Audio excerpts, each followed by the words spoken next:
It's the little tiny ball and socket on the end, which is the most mobile joint in your whole body, and it's also the most vulnerable joint in your whole body. But the problem is that joint functioning well is dependent on many other things that are of a higher order consequence. So what I mean by that is if you don't address breathing and core strength first, everything down the chain toward that glenohumeral joint is going to be basically on a faulty foundation.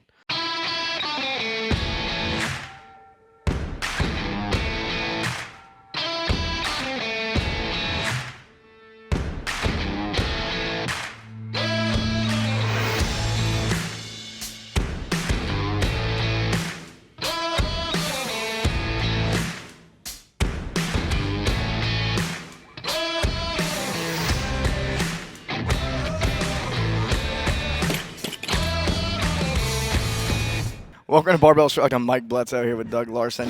And we have our guest, Mr. Max Shank. And he's an all-around nice guy, a lucky puncher, and has written 3 books on strength and conditioning, owns Ambition Athletics, where we're standing right now. And today we're going to be talking a lot about the shoulder, because you have a book about the shoulder. I do have a book about the shoulder. He's got books about other stuff, too. And today we're going to be talking about the shoulder, primarily because we suspect that you might be like us and encountered shoulder issues from time to time, especially if you're putting weight overhead regularly or if you move. Ever. If you've ever moved before, you probably got shoulder issues. Yeah. You currently have a CrossFitters, pulse. yeah, CrossFitters, weightlifters, powerlifters, like everyone's got something shoulder related that they've gone through at least for like a period of time if their shoulders aren't completely messed up. But so being an expert in shoulders, like the CrossFit world is a really big market for helping people out. Oh, absolutely. Well, Really, it is. no, absolutely. The shoulders everywhere. There's so much like opportunity. everybody has them. Most people have 2 shoulders, so that's like Yeah. twice as many. I left one thing out. Yeah, you're also a master of the kettlebell. The kettlebell. This guy loves kettlebells. I am indeed. Do you love getting those emails? Too many people All say the that. time. Can you tell me about the kettlebells? I don't like getting any emails, actually, because I'm really bad at answering them. Don't email Max. Yeah, don't email me. But this podcast, we're going to answer every question you might have anyway. Perfect. Yeah. So no need to ask any questions via Beautiful. email. Yeah. I like that. And I know some people that know you have called you like the kettlebell guy, which I don't personally think of you as like the kettlebell guy at all. No. But I, somehow you got that reputation. Where did that come from? I think the problem is I was just so good at using kettlebells and teaching them that people associated me with that from the very beginning. And that is kind of where I got my start. Like I went through the normal cycle that it seems like everybody goes through. I started bodybuilding, then I did CrossFit, then I did Olympic weightlifting, and then both of those hurt me a little bit. So I did powerlifting because that didn't hurt as much. That hurt slightly less, so then I did kettlebells after that. And then kettlebells, kettlebells are awesome, but there is so much more. Like if you're going to be consistent for the long term, which is the whole point of training, like the best program done for 1 year isn't going to give you half as many results as a shitty program done for 10 years, So you can do a bad program for a long time. It's going to give you better results than a good program for a short time. Yeah, As long as- consistency is key. Yeah, exactly. you need to not be hurt. Right. So to be consistent. And the way to do that is to give yourself the freedom, like the physical freedom to exercise those options. Like, for example, if you're fit enough to walk and that's it, and you don't like walking, well, shit, you're probably not going to do anything, right? But if you're fit enough to try like martial arts and tennis and boxing and basketball, whatever. I almost said tennis twice.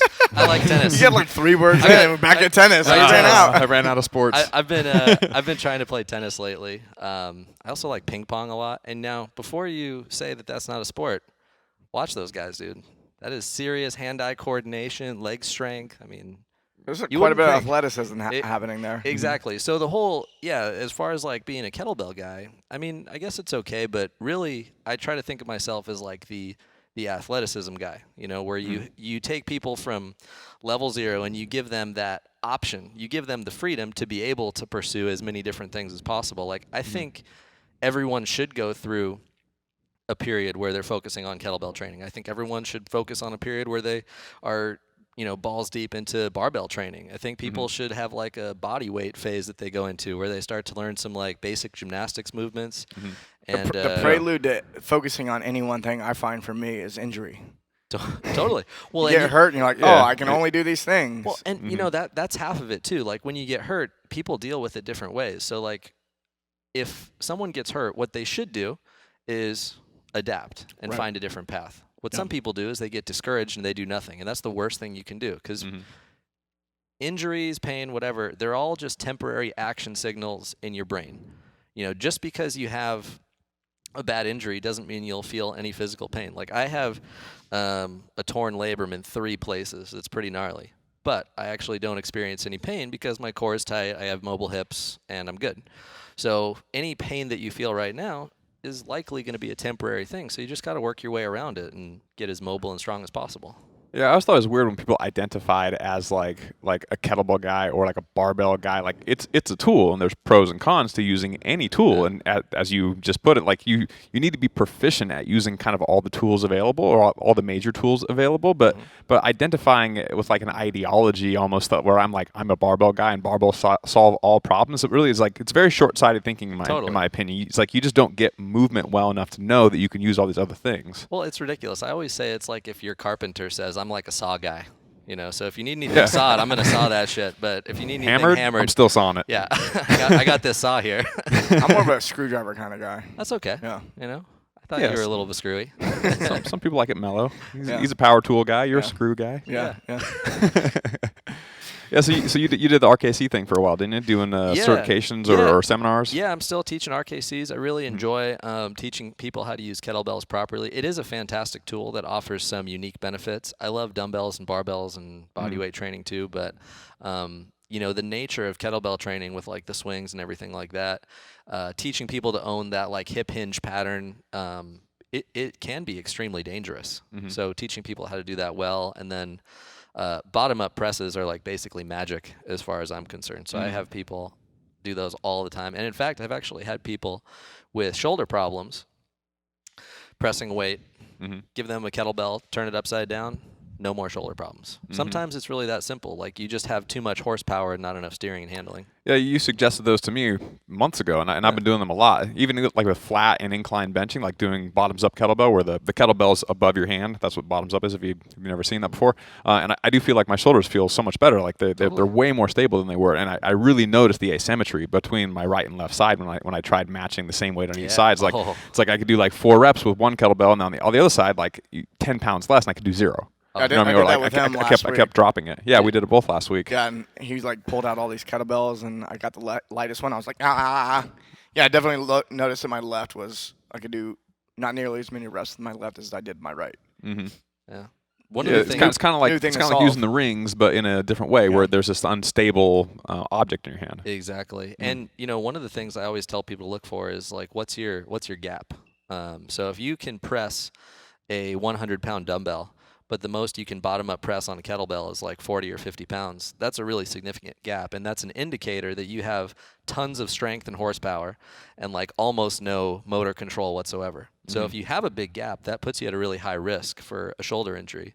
Very similarly to the active and passive range of motion gap, if you guys are probably familiar with that. Like if you can take your arm to this range of motion, but you can have someone take it to a much further range of motion, the difference between active and passive is going to increase your chance for injury just the same way that if you can press a very heavy weight but bottom up press a very light weight, that's also a big indicator that you're going to injure yourself. What's that gap?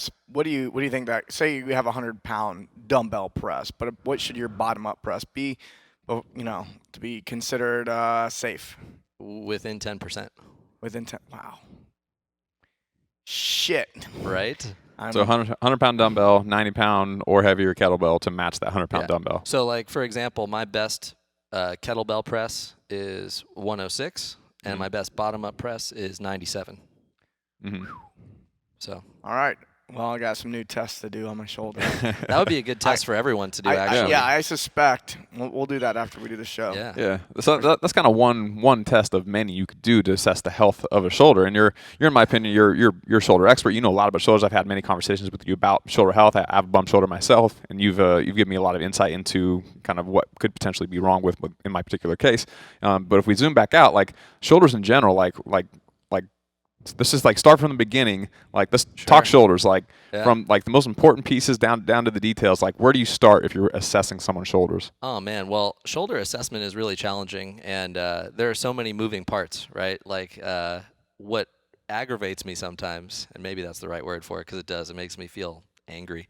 Is that people try to treat the glenohumeral joint, and really we shouldn't be treating anything if we're trainers because that word is not allowed for us. That's what most people think the shoulder joint is. Yeah, it's this so thing that it's moves around. It's the little tiny ball and socket on the end, which is the most mobile joint in your whole body, and it's also the most vulnerable joint in your whole body. But the problem is that joint functioning well is dependent on many other things that are of a higher order consequence. So what I mean by that is if you don't address breathing and core strength first, everything down the chain toward that glenohumeral joint is going to be basically on a faulty foundation.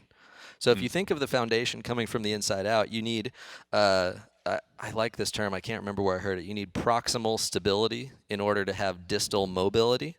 So you need to have your breathing and your core strength dialed in. So breathing is always first. And I talk about this a lot in most of the courses I've taught and most of the books I've put out. Breathing is so important because many people just don't breathe. They half breathe in and they half breathe out. And there's always this like constant low grade stress that they're in because breathing is like a very powerful thing for the nervous system. It's one of the few things that you can do consciously. Like we can all take a deep breath in and take a big deep breath out. But we've also been doing that all day without having to think about it. Conversely, you can't like flex your heart into making it beat at will, you know? So breathing is very powerful. The other thing about breathing is that your breathing muscles plug into a lot of stuff.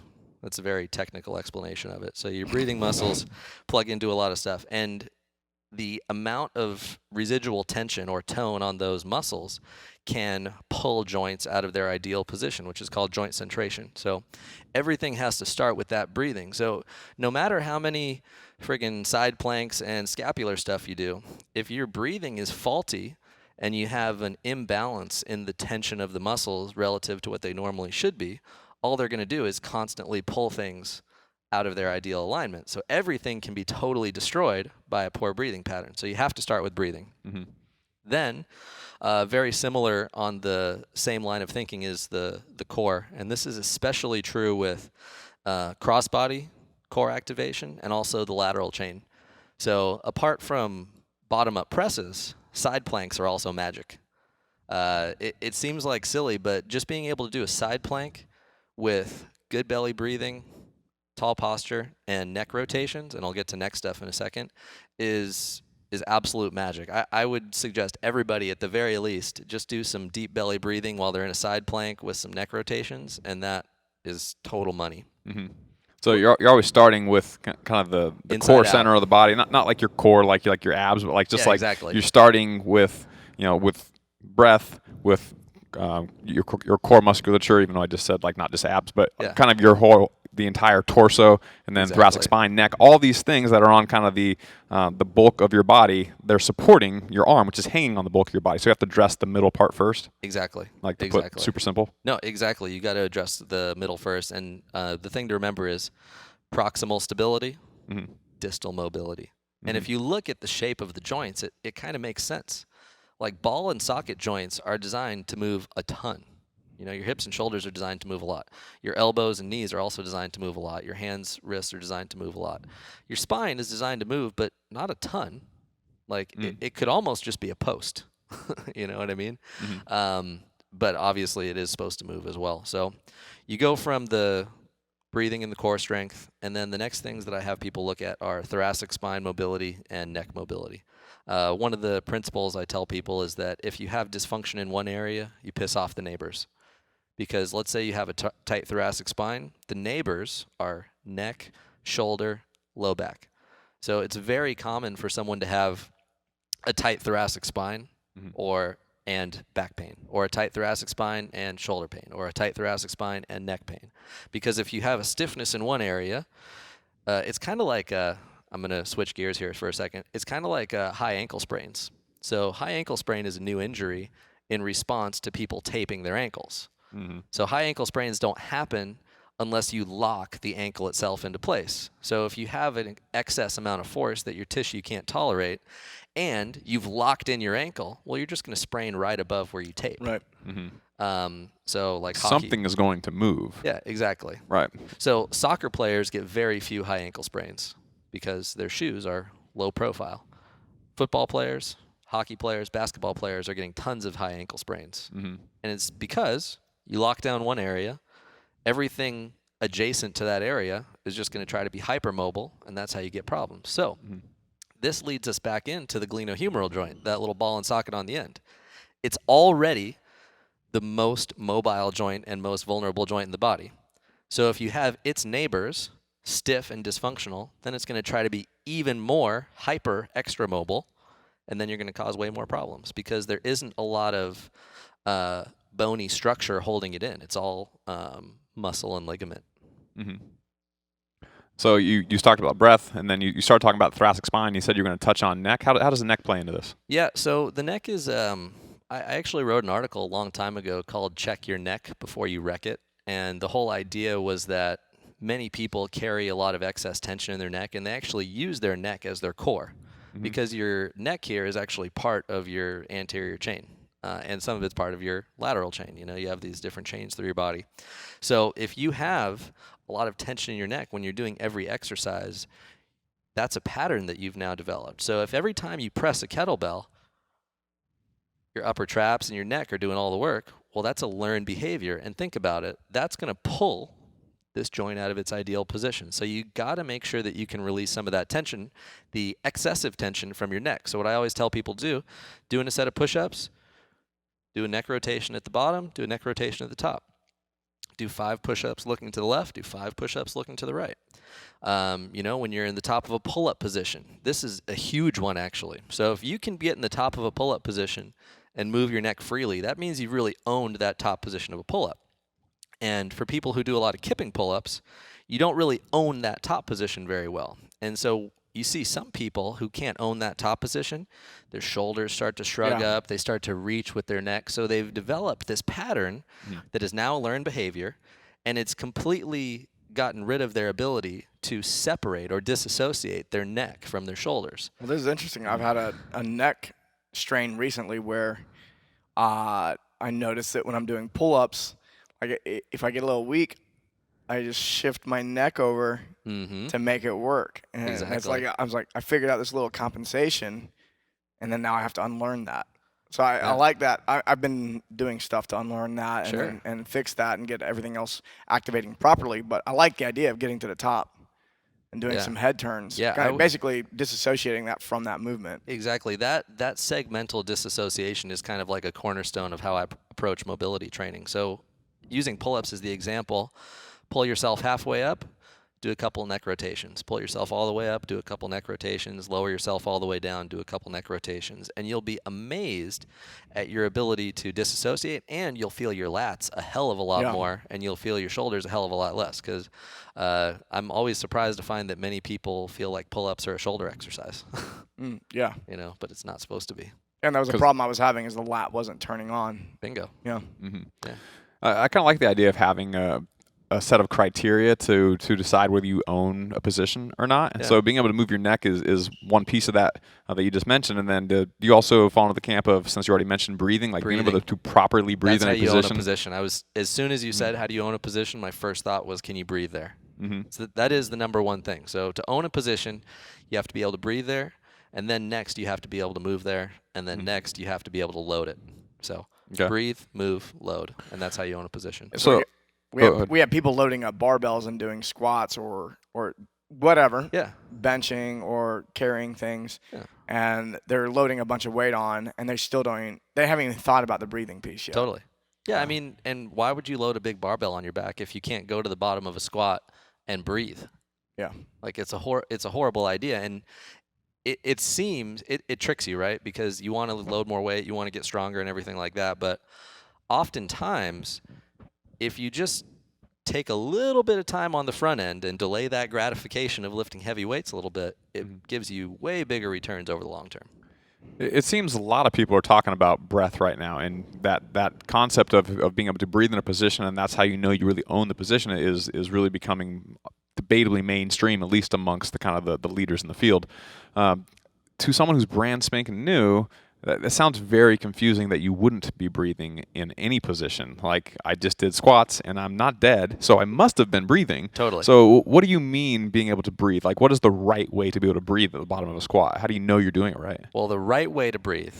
No, that sounds silly. I can't do it. I was going to try to make a joke, but there's not like a right way to breathe. There are roughly like 3,000 different types of breathing practice that you can do. Can you breathe through your nose only for a sustained duration? That's a huge one.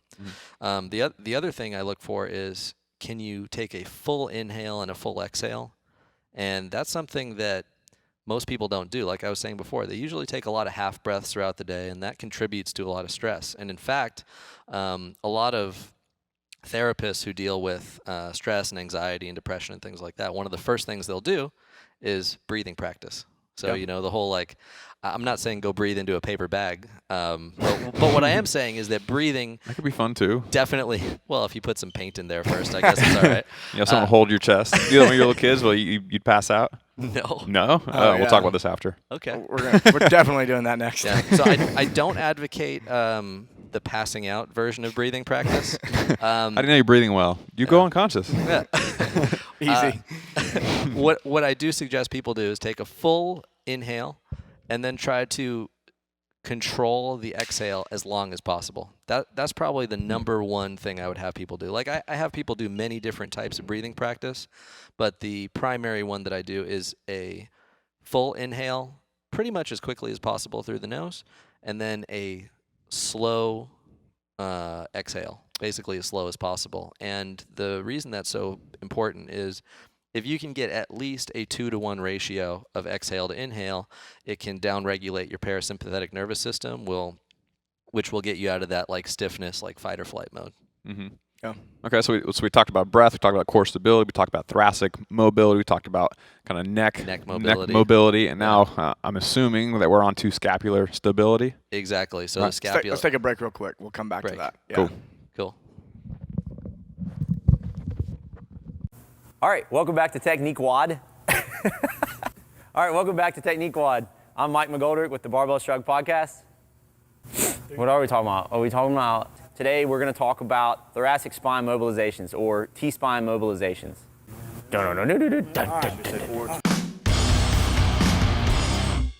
All right, so why is it important to even worry about doing any type of T-spine mobilization? Well, anytime you want to raise your arms overhead, whether it be in a handstand or you're doing pull-ups hanging from a bar or any kind of barbell work where you're push pressing it or jerking it overhead, if you don't have a flat upper back or a mobile T-spine, it's going to be really hard to raise your arms overhead, right? So if you picture yourself with a rounded upper back like this, it doesn't matter how much you do any type of a shoulder mobilization. You need to make sure that your upper back is flat first. So picture trying to round your upper back and then raise your arms overhead. It doesn't matter how mobile your shoulders are, you see? So if you have a round upper back, you just can't get them overhead. So always work on, a flat upper back first. All right, so how are we going to fix this issue? Well, first thing is, if you feel that you're rounded or you're in this forward position, always try and just adjust it first. Simply, ask yourself, can I sit up straighter? Or ask the person that you're looking at that might have, a rounded spine, just say, can you sit up straighter? And if they can, then boom, they fixed it.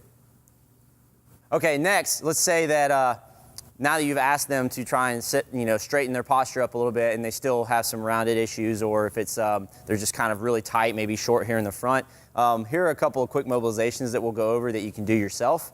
The best time to typically do this is going to be any time like just before you're doing any of these overhead movements. So whether you're front squatting or you're push pressing overhead or doing any kind of a pull up, anytime before you're doing the movement. So grab your handy dandy roller. This is a mobility kit roller, and we'll start off with some real basic T-spine extensions. So start off with the roller in the middle of your upper back, hug yourself, and then work on extending over the roller. Try and open up. And there is no right or wrong way to do this, right? You can raise the arms overhead, you can move side to side, or you can hug yourself again and rotate sideways. There are a ton of different ways to do it. All right, so the next thing you could do once you've worked on the roller, if you want to hit like an individual vertebrae, one at a time, is get something like a peanut, which is, a couple of lacrosse balls like this.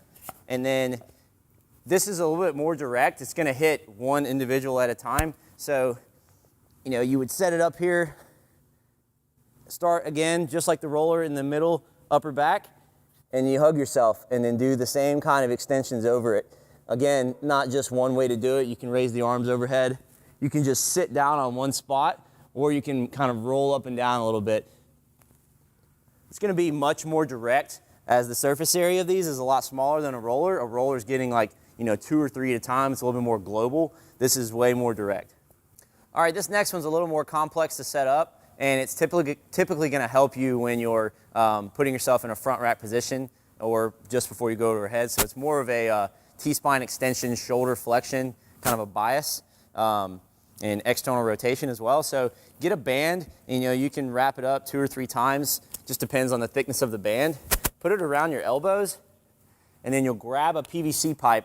I always turn the PVC pipe vertical so you can spread your hands apart. And then when you do this, you turn it, and it really kind of torques the shoulders. Find a box that's pretty low. You can get on your knees, and then you can place your elbows here on the box and kind of drive forward here and push your head through your arms. You go side to side. Now, this isn't just getting my T-spine, it's getting my lats, it's getting my shoulders, it's getting a whole lot of stuff all at once.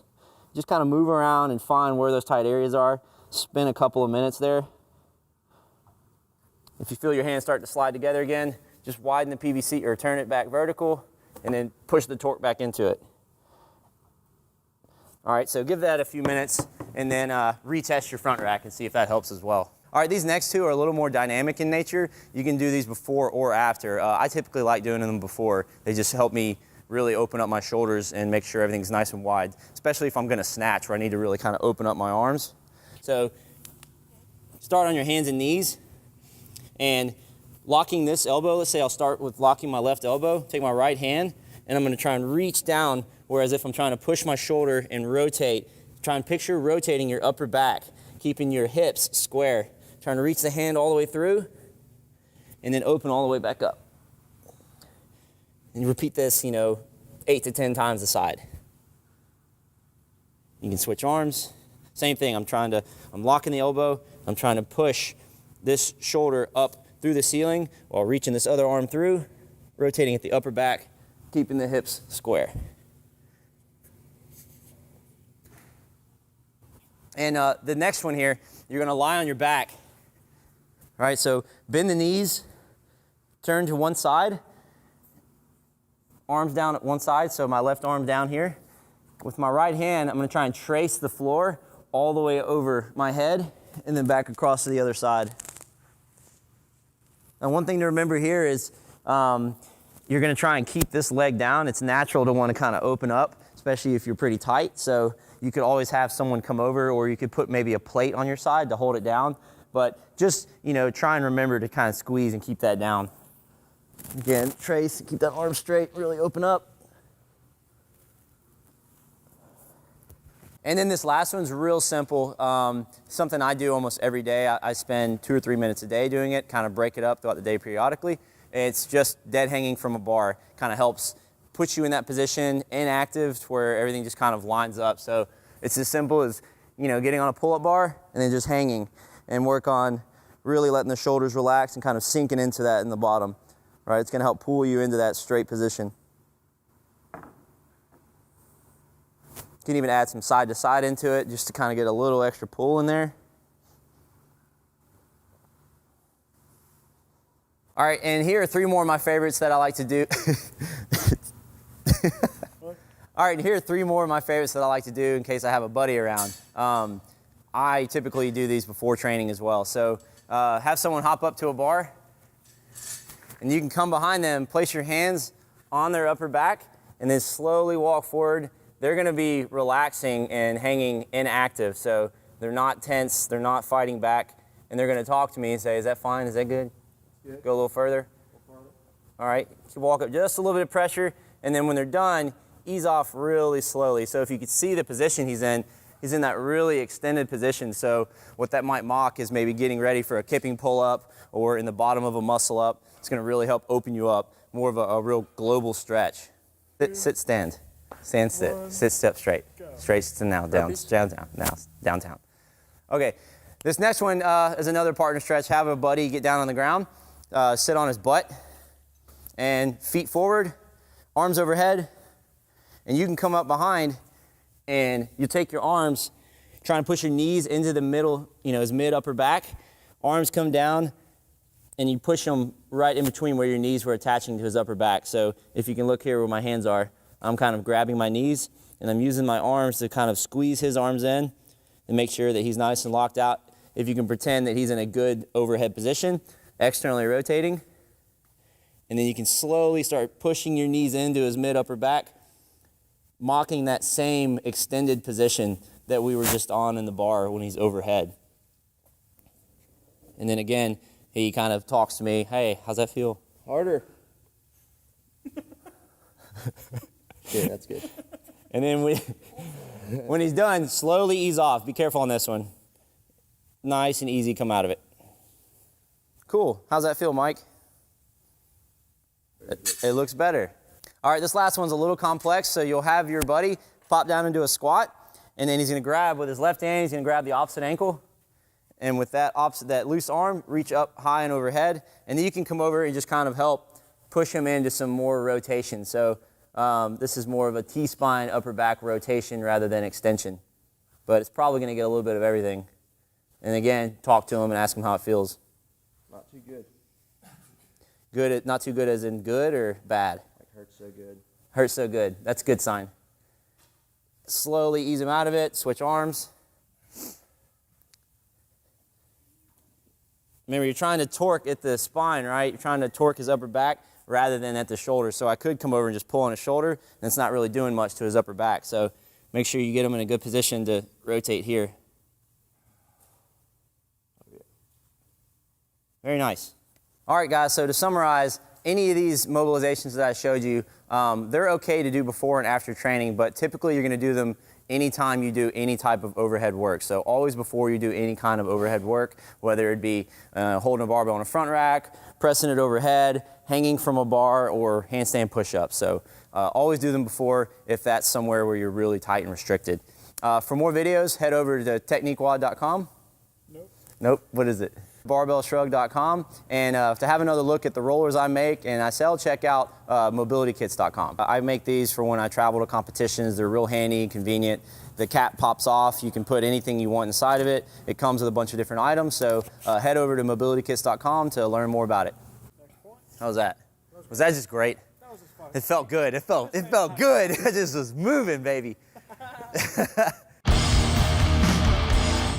Join the conversation every week after the episode over at barbellshrugged.com. This is also where you'll find new episodes of Barbell Shrugged, Technique Wad, Nuggets and Pearls, Barbell Business, Get Change, plus new articles every day on our daily blog, written by us, guests of the show, and some of the biggest names in strength and conditioning. So, go there and leave a comment now. Oh my gosh, wow, that's so cool. Yay, that's so awesome. Did you like this video? If so, subscribe to our channel and share this with your friends. And if you want even more free, awesome resources to help you reach your fitness goals, plus some updates that we only share over email, head over to barbellshrugged.com and sign up for the newsletter.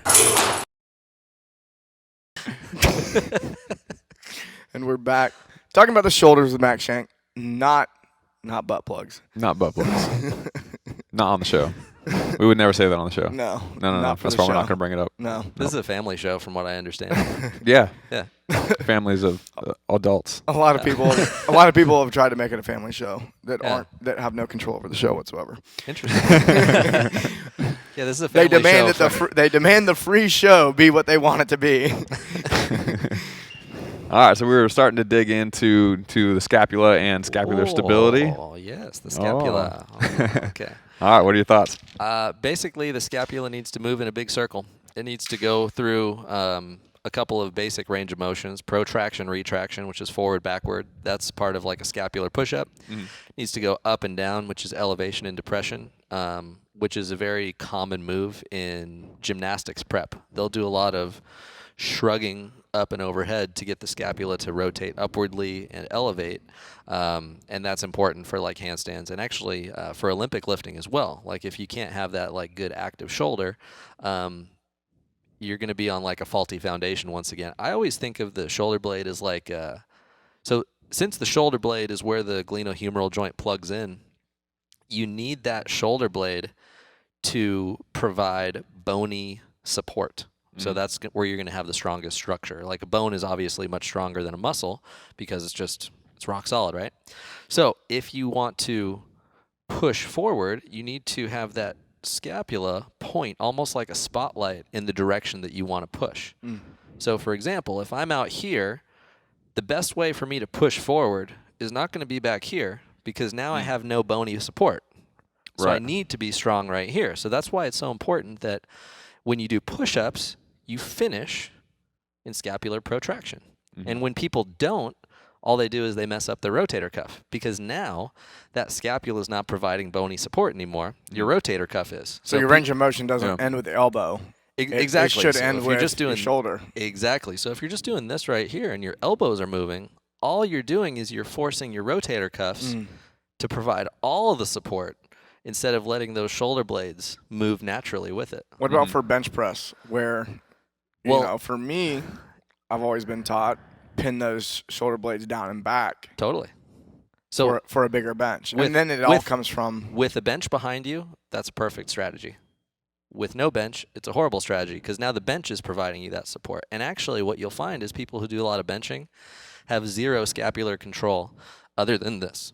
You know, and that creates new problems because now they've got this posture locked in. So they're now going to hyperextend at the low back generally. Their ribs are going to flare upward, which is a very common compensation for any kind of overhead work. Well, it's part of quote unquote good bench press technique. Exactly. If you're trying to bench as much as possible, like in powerlifting, it's a part of the game because you get your chest higher. So it's a shorter range of motion, et cetera, et cetera. So it's a good idea in one context. But as far as like the totality of all athletic movement, it can be problematic if that's all you've ever done. Without a doubt. I mean, I always tell people, ask themselves, like, what's the goal? Like, why are you training? Like, if you are training for a powerlifting competition, I'm the last person you should go talk to. Because powerlifting to me is boring. I'm sorry, I don't like it. It's boring to me. Watching someone do like backflips and crazy shit and capoeira, whatever, and watching someone, run through a line of people in a rugby match, those things are really cool. Or watching someone kick someone in the head and knock them unconscious during a fight. Like those athletic movements to me are what light my fire, right? So if that's not to say that you, just because you don't like powerlifting, that you don't like strength. Like you compete in strongman, if I'm not mistaken. Yeah, I've competed in strongman a bunch because it's fun. You know what I mean? And the whole point is, I guess the message I'm trying to hopefully get out is that you have to decide what the goal of your training is. So the goal of my training is to be a better athlete. So regardless of how much weight I lift or don't lift, as long as I end better athlete than when I started, then it was a successful training session. If you're a power lifter competing in powerlifting, success is measured by, did you lift more weight? And did you lift more weight is such a small sliver of a metric to guide your entire behavior if you're not getting paid for being a competitive powerlifter. Like the whole point, like I was saying before, is you want to give yourself options. Because, I would wager there are a lot of people right now competing in powerlifting that are going to get over it.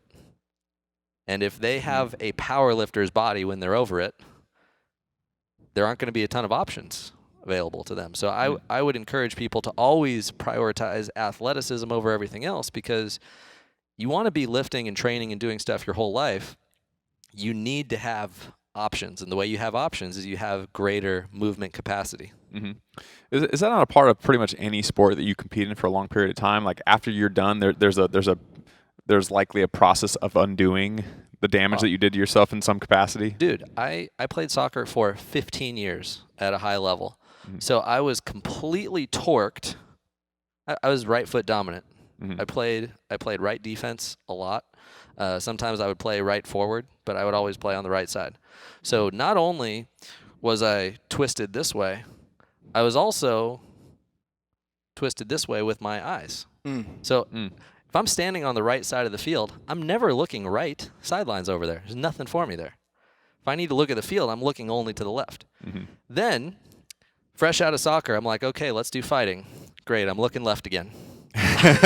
And now I'm twisting left again, and I'm kicking again. So everything had me all torqued to one side. So simple, equal and opposite force being what it is, I did shitloads of right leg forward, right rotation stuff. And that made the biggest difference. So just from a common sense standpoint, if there's something like in a sport that you're doing a lot of, just try to figure out what the opposite of that is and spend some time there. And don't get caught thinking that you need to have a symmetrical training plan. You know, that's the biggest, that's hilarious to me that people have an asymmetry and then they try to address it with a symmetrical training program. It's like, okay, my right leg's like really weak and rotated this way, so I'm going to do 8 reps on the right and 8 reps on the left. Wait a second. What? Like the whole point is that it should be asymmetrical to get you fixed back up where you're supposed to be. So most definitely, everything you do has a cost and a benefit, or a cause and effect. There's not a right, there's not a wrong. If you really love playing baseball, you're probably only going to swing one way. Just make sure that you don't overdevelop that side so hard that you get injured.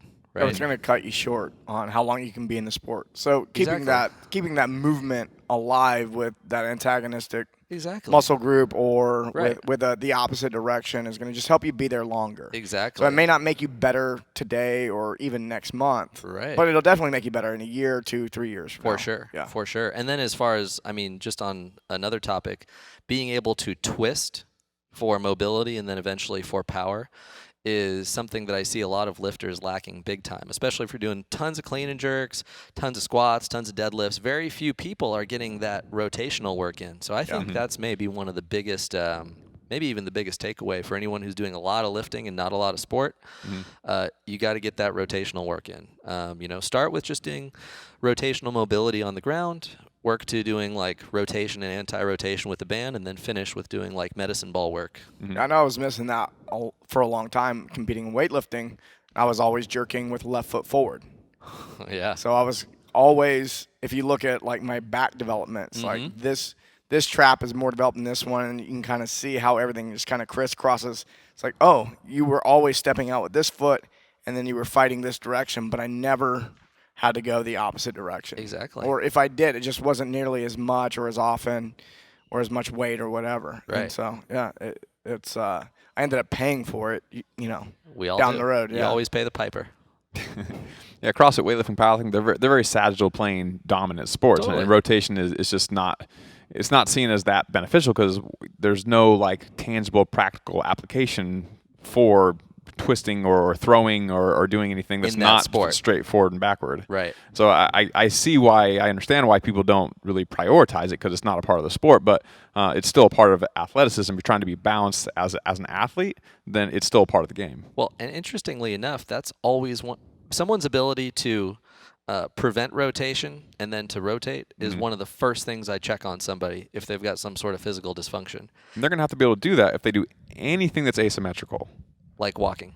Yeah. Anytime you're on one leg at a time. Like being a human requires you to have the ability to prevent rotation and then to also rotate. So, it's really like some simple tests, but you'll find that many people are just horrifically weak in their lateral chain and then these spiral lines. Like there's a great book, Anatomy Trains. It's pretty actually, you know what? It's pretty technical. Like it's kind of annoying at times, but the idea of these fascial lines or these chains that go spiraling throughout your body in different ways and how they interact with each other is extremely important for the ability to function as a two-legged animal. You know what I mean? So you have to be able to rotate. That's like a complete non-negotiable. I've seen guys working with a guy right now, actually. He could already bench 320. Really strong guy. Squat and deadlift were in the low 2s, though. Okay, so pretty significant asymmetry there. Every time he deadlifted, he had back pain. Came in first day. He couldn't do a side plank for 10 seconds, and his ability to prevent rotation was completely non-existent. So same thing I'm telling you guys. We did breathing. We did some anti-rotation stuff. We taught him to rotate again. We gave him some lateral chain. And a lot of this was, with neck rotations, with deep breathing. And he benched twice in 2 months. and his bench press increased by 25 pounds. So he's benching 345 now, and he had 2 bench press sessions, and he'd been stuck at 320 for like a year and a half or 2. So the idea that you always want to enhance or increase the horsepower, increase the size of the gas tank as the way to get better is kind of a fallacy, because a lot of times you just need to get better steering, better handling. You need to sort of take the brakes off. Yeah.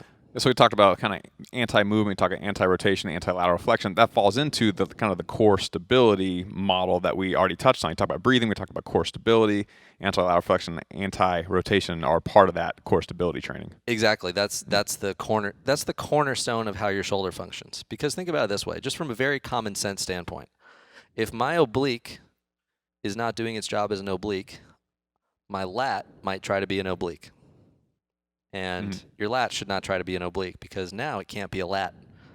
So if your lat's not a lat anymore and your oblique's not an oblique, then your teres is going to try to be a lat. Now your teres is a muscle that's like the size of a Snickers bar, not the size of a lat. So if you give a muscle the size of a Snickers bar the job of the lat, you're going to create huge problems, because now that can't be a rotator cuff anymore. Now you can't centrate the joint properly. So just being able to breathe and do a friggin' side plank could be the cause of all your shoulder problems. So that's why it's so important that you go through it segmentally, because if you just look at the shoulder, if you just look at the scapular, if you just look at the thoracic spine, or if you just look at breathing, or if you just look at core strength, you might be missing something. So you got to start with the inside out. And then what usually ends up happening is once you get someone's shoulder blades to move well, after you've dealt with the breathing and core strength, the thoracic and neck mobility, there's no problem here anymore. So what manifested itself as a glenohumeral joint problem now is no longer a problem, because it's got a solid foundation. Your rotator cuff was just pissed off that it had to do literally all the work. Now that you have everything doing their fair share in their job, rotator cuff's like, oh, sweet, this is all we have to do? Perfect. Yeah. Which is oftentimes the opposite of how a lot of people address shoulder problems. They start on the outside and then maybe they work their way in. But you're like, oh, well, your rotator cuff's weak. That's probably why your shoulder hurts. Do some more external rotations with a band, and then that's kind of the end of it. And that's like the easy catch-all. Usually people are making fun of it these days, like type of way to rehab someone's shoulder, but it kind of misses the big picture of the total system of the human body. Dude, I hate to call people out. I didn't even know who the guy is, but I was working with a guy from the San Diego Gulls, the hockey team, and he watched my webinar on shoulders and did some of the exercises. Shoulder felt a ton better, and he came to see me, actually. And I asked him what he'd been doing, because they have a team trainer, right? And the team trainer had just given him this laminated sheet of paper with shoulder exercises. Did absolutely nothing for him. Within the first 5 minutes of my evaluation, I found out he can rotate about 70 degrees to the right and about 10 degrees to the left. So his trunk rotation was just horrible to one side. So his shoulder was simply experiencing the pain, but the dysfunction wasn't even close to the shoulder. You know what I mean? And I think it was Ida Rolf who said the site of the pain is usually not the source of the pain. And that's usually the case, especially with something like the shoulder. The shoulder is already very mobile. It's very rare that you're going to have like an actual shoulder issue. Sometimes, for sure. And usually, if everything else is fine, then it is just a question of making sure that you can internally, externally rotate and move it around and through those spirals. I've talked to some people and they ask about, how to find a good therapist. And I usually say, if they start with breathing, you're in a good spot.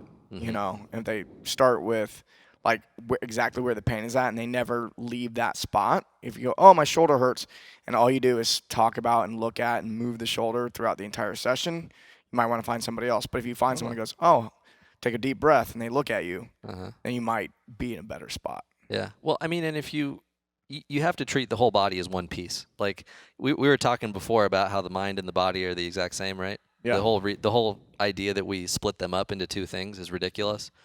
So in a certain sense, separating your knee from your opposite elbow is just as crazy, because your body doesn't have a clear way of communicating what exactly the problem is. It just can communicate that there's a problem. The way it communicates that there's a problem is it makes you feel pain, it makes you stiff, or it makes you weak. Simple as that. but it doesn't tell you specifically what's wrong. It's not like you get a message in your brain, hey, dude, your left talus is out of position. You know, that's not going to happen. You're just going to feel pain somewhere, and we're going to have no clue what caused that issue. That's the next step in evolution, though. Yeah. Just a hey, clear you're out of message. position. Yeah. That's Get where it back in. How are we going to get there? Yeah. Probably Anyways. an app, I'm sure. We need brain implants, man. Brain, AI new brain, brains. AI brain implants. Yeah. New brains. You know, you got like we got like talk to text now. I think we're gonna have think to text very soon. I hope so. Me too. Yeah. Sick of staring down. Now, how My much neck hurts. How much would you sacrifice though for think to text? Would you get implants in your brain for it? I want to do the feel to feel. Where you can feel someone else's feelings. Yeah. Interesting. Yeah. Because, I mean, I think that's when you, like, truly communicate. That make So- movies a lot cooler. So that's like empathy, right? Yeah. But like empathy on steroids. Yeah, but, I mean, you know, I feel like empathy is imagined. Like, I think it's to know for sure. Okay. We could, like, technologically move this forward. All right. I don't know what I'd be willing to sacrifice for that. Replace my heart, maybe. You don't need it. The body doesn't need it. So if you already have some shoulder issues, That was a great segue, by the way, from empathy to shoulder issues. yeah, thanks. Just completely disregard what we're talking about. So anyway, back to this other thing. We might have to edit that part. But if your shoulder's already hurt and you don't have someone who can take you through any type of thorough evaluation and you don't have any experts that can really help you out, then you know, where are you at then? Like, what do you do if your shoulder's already bugging you and you want to keep training? You said earlier, like taking time off and just not doing anything is worse than doing. That's the something. worst thing you can do. Mhm. The worst thing that you can do is just give up, because you got to keep moving. Mhm. And once again, remember what we were just talking about. We don't know why your shoulder hurts. We have no idea. Mm. So train the shit out of everything around the shoulder and see what makes it better and what makes it worse. But yeah. maybe even more importantly, you know, you have to follow that recipe of the breathing, core, thoracic spine and neck, scapula, and glenohumeral joint. And that's what I go over in the book. In your shoulder book. Simple shoulder solution, yeah. Mhm. That's the whole reason I put that book together, honestly, is my goal is to get people to be able to pursue any athletic endeavor for the rest of their lives. Because I'm not dealing with professional athletes. Quite frankly, I'm okay. I work with professional athletes occasionally, but it's not my favorite. My favorite thing is just to give people the ability to move back. You know what I mean? And what I noticed is people who want to be in shape, the main thing that derails them was injuries. Number one injury is back pain. In active population, it's shoulders. So how do I get more people back in the game? And that's why a simple shoulder solution came around. It's so people could systematically, but also simply understand the shoulder a little bit better, because there's a lot of moving parts going on there. And if you can break it down into these steps, it's very manageable. Mm-hmm. Yeah, I like how that book really was focusing on keeping your shoulders healthy, but then also making them strong. It's not too far down the track Yeah. of purely rehabilitative, but Exactly. it's not only performance based. It's a healthy blend of the two. Like my favorite strength conditioning coaches are always the people that they kind of understand like the strength conditioning world. Not kind of, they do understand the strength conditioning world, and they also understand at least like big parts of the PT world. If they're not also physical therapists themselves, like you have to understand both, because they're all a part of the same large spectrum. They're not different necessarily. They're just Not different at all. parts of the same spectrum. Well, what is physical therapy? It's enhancing your movement capacity. Mhm. That's all. It's just usually done in a very controlled environment. Mm-hmm. That's it. So like in simple shoulder solution, I have people work up to L sit to handstand on the parallettes and skin the cat on the rings, which are pretty challenging exercises, but really they're just loaded shoulder circles. So it's actually just joint mobility expressed at the highest load and like the maximum iteration of that. So, and one is a push and one is a pull. Skin the cat's a pull. L sit to handstand is a push. So you're taking your shoulder through its entire range of motion in both a push and a pull across many different vectors. And, you know, I'm sure you guys have talked about this a lot, the importance of horizontal pushing and pulling, vertical pushing and pulling. Balancing out by doing more pulling than pushing is huge. So part of the reason I like L sit to handstand and skin the cat is they're actually movements that anyone can work up to. There are a lot of different progressions that you can lead there, and they're multi-vector. So it's not just horizontal, it's not just vertical, it's everything in between. And that everything in between is what helps you achieve even better joint centration And joint centration is the key to expressing the amount of strength that you actually have. If your joint is not centered properly, your nervous system is going to go, okay, that is not perfectly safe. So what we're going to do instead is we're going to make sure that you can't contract your muscles too hard. All right? Yeah. So to explain kind of what that means to someone who doesn't really have a good idea of what that looks like. So you got your shoulder joint. You have many different muscles attaching to different parts of the head of your humerus, which connects to your shoulder blade. And so I don't know what the exact number is. Say there's 10. Okay. So there's a bunch of muscles that attach onto your shoulder, and if they're all contracting the way they should be contracting, then it'll keep the joint centered in the joint socket. Exactly. But if one of them is dysfunctional, isn't firing the way it should be, so too much or not enough. yeah, for simplicity's sake, let's say there's one top, bottom, left, and right. Right. If they're all four pulling equally, then the thing will stay right in the in the middle. center. If the top one's not pulling, then it's going to pull down a little bit, and it's going Exactly. to pull the joint out of the center alignment, which is eventually going to cause some type of tearing of something. The joint capsule, maybe ligaments, maybe tendons, like something is going to tear because now it's not sitting in the center like it should be. And before that tear happens, your brain is going to, through proprioception, be aware of that joint position, and it is going to be like a governor in a car that doesn't let you drive too fast. So it's actually going to prevent you from contracting your muscles as much as you could. So it turns off the other muscles because It turns off everything. It knows damage is coming. Exactly. Your body is trying to protect you. Your main job of your brain is to try to like prevent your melon from hitting the ground and prevent you from getting eaten by a tiger. That's it. So anything it can do to prevent you from doing stuff that you shouldn't, it's going to try to do to help you survive. Yeah. Off the top of your head, do you know how many muscles attach right there? No. Okay. Not off the top of my head. I have to sit down and count them. Yeah, there are a bunch. Way to make Well, him you- look dumb, Doug. Jeez. No, you got four rotator cuff muscles. You got a few deltoids, and then you got stuff that attaches just to the scapula. So what I mean is, like, it depends which joint you're specifically talking about. But there are a lot of stuff plugged in for sure. See how he pulled that right out? Yeah. No, it's good. I mean, you said it depends which joint you're talking about. Like a lot of people think you only have one shoulder joint, but you Right. kind Is of it just have the four glenohumeral depending on how joint? you think about it. Exactly. Which sounds really weird to say you have four shoulder joints per side, but if you've never looked at anatomy before, like you'd think you just have one, but you do have four technically shoulder joints per side. Exactly. Well, and actually you have even more because you could go sternoclavicular, acromioclavicular, glenohumeral, scapulothoracic, scapulohumeral. I mean, you got all these different joints. I was trying to redeem myself by knowing all those anatomical terms. Did it work? I love where you're going with this. The first four were the four I was talking about. Now everyone knows you're smart. It's good. Redemption. They There get you it. go. So programming wise, like if you were to have someone come in and they're relatively healthy, that they don't have anything wrong with their shoulders, like how do you structure programming for someone's upper body, just like in super general terms? I'm usually going to prioritize some upper body gymnastics. It's going to be push-ups, it's going to be rows, it's going to be pull-ups, it's going to be a lot of levers as well. I'm a big fan of doing front levers and front lever progressions, and the proper progressions are good for anybody. So just balancing out the pushing and pulling, and then really prioritizing body weight exercises, and then of course bottom-up kettlebell presses as a good metric for the primary overhead movement. Truly, for any overhead pressing, any strict pressing, I'm going to do bottom-up presses 90% of the time. Oh, wow. Yeah, so it's significant. Push presses, I'm not going to do bottom-up. That would be a little dangerous. And other than that, I'm mainly doing handstands. So it's handstands, bottom-up presses, and push presses as the main overhead lifts. So that seems to be primarily like kind of more gymnastics, body weight oriented, with the exception of a few things that you mentioned, like the bottoms up kettlebell pressing. Exactly. Yeah. Exactly.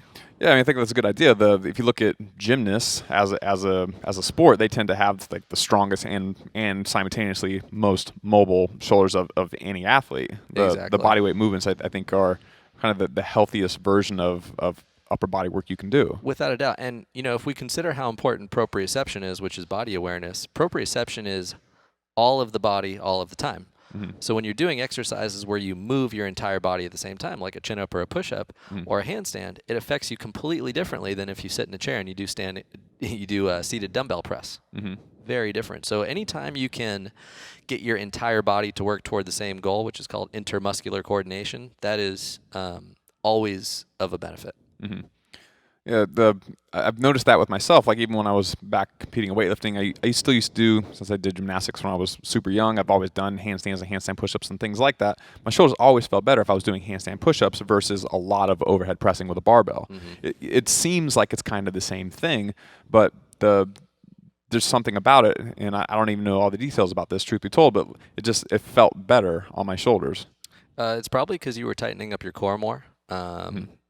That's probably the most common thing. So if you can get like I said, that intermuscular coordination, that proximal stability to give you distal mobility, that's probably why you experienced that, because you had to zip everything up and get in like a nice hollow position for those handstand push-ups. Now your shoulders have a better foundation to launch off of. Yeah, I experienced something similar when I was weightlifting with doing stuff in the rings. Ring handstand holds and stuff like that was better for my jerk than more jerks. Or pressing or anything like that. Just having that stability piece. And I probably was only a fraction of where I could have been had I been doing something like bottoms up presses. If that was taking up 90%, I'm curious how much of that gap existed, that if I had closed it, what I would have been capable of in jerks otherwise. Totally. Yeah, I mean, bottom up press is just how you own the position, right? You own your rack position, because the instant that you get that kettlebell upside down right here, your whole body has to, and this is important, reflexively stabilize everything. Yeah. And then when you're halfway up, the weight is so far away from your center of gravity that it's got a bunch of extra leverage on you. So you've got to have everything lined up and locked in perfectly, and you've got to control that top position. And especially if you're doing things very quickly, you almost never own the top position, because that's the end of the lift, and you go right back into the next one. So you're like, yeah. So that's like the common like little half kind of finish, and that can develop a lot of problems too. You don't lock and own those new positions. Yeah.